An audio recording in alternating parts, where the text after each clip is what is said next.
Hello बच्चों। हमारा प्रश्न है फेरिक क्लोराइड रक्त बहने से रोकने के लिए प्रयुक्त किया जाता है क्योंकि Fe3+ आयन ऋणात्मक आवेशित रक्त के विलयन को स्कंदित करते हैं। Fe3+ आयन धनात्मक आवेशित रक्त को विलयन का स्कंदित करते हैं।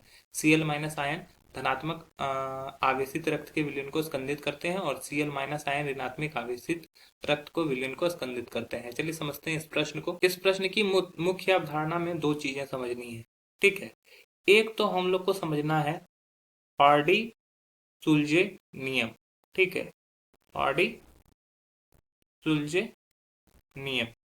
ठीक है, इसमें यह बोलता है कि जो जिसकी संयोजकता अधिक होगी, ठीक है, उसका स्कंदन सबसे अधिक होगा। या फिर बोल सकते हो जिस पे जितना ज्यादा आवेश होगा, आवेश के सीधा समानुपाती होता है स्कंदन की क्षमता। मतलब कि जहां पे सबसे ज्यादा आवेश होगा वो सबसे ज्यादा स्कंदित होगा। ठीक है, अब इसमें हार्डी सुलजन नियम में एक और चीज बताया गया था कि अगर कोई कोलाइडी विलियन है, जैसे कि रक्त एक कोलाइडी विलियन है, कोलाइडी विलियन है, तो वहां पे स्कंदन में जो सबसे ज्यादा प्रभावी होगा, कोलाइडी विलियन में सबसे ज्यादा जो प्रभावी होगा, कोलाइडी विलियन पे जो आवेश रहेगा उसके विपरीत आवेश वाला स्कंदन के लिए सबसे ज्यादा प्रभावी होगा। जैसे कोलाइडी विलियन यहाँ पे क्या किया है, रक्त लिया गया है। रक्त जो होता है, रक्त में ऋण आयन होता है, ऋणात्मक ऋणात्मक आवेश होता है।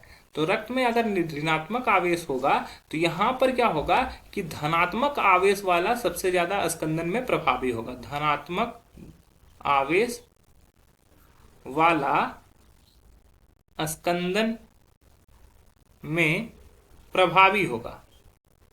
ठीक है, तो जब FeCl3 के बात करते हैं तो ये FeCl3 जब ब्रेक होता है तो ये Fe3+ और Cl- में ये ब्रेक करता है।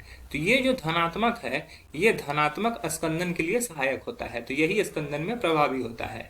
तो ये यहाँ पे जो पहला ऑप्शन दिया हुआ है, Fe3+ आयन ऋणात्मक आवेशित रक्त के विलयन को स्कंदित करते हैं, तो ये बिल्कुल सही है क्योंकि रक्त में हमारा ऋणात्मक आवेश होता है। तो पहला ही ऑप्शन सही दिया हुआ है।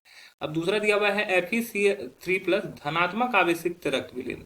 तो रक्त में तो ऋणात्मक आवेशित होता है, तो ये गलत हो जाएगा। Cl- आयन वहां पे कोई इफेक्ट नहीं डालता है, तो Cl वाला जो भी है वो दोनों गलत हो जाएगा।